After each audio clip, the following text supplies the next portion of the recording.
In today's video, I'm going to teach you how to set up notifications in Calendly. By the end of this walkthrough, you'll know exactly where to go and what to switch on so you never miss updates when you're added to new event types. Let's start from your Calendly home dashboard.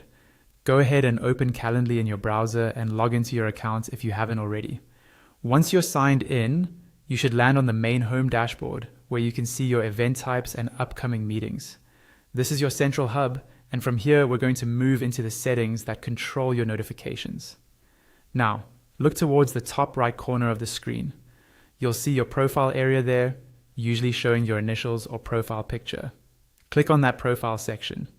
This is where Calendly keeps all of your personal and account-related options, including the place where we'll adjust your communication preferences. After clicking your profile, a menu will appear. From that menu, select the option labeled All Settings. This takes you into the main settings area for your account. It's a good place to get familiar with because this is where you can manage things like your schedule, branding, and of course, your notifications. Once you're in the settings section, look for an option called Communication Settings. Go ahead and click on that. This is the area dedicated to how Calendly talks to you: email, notifications, reminders, and other updates. Think of this as your control center for staying informed about what's happening with your bookings. Inside the communication settings, find the line that says Turn on email notifications when added to event types. Next to that text, you'll see a toggle switch. If the toggle is currently off, click it to turn it on.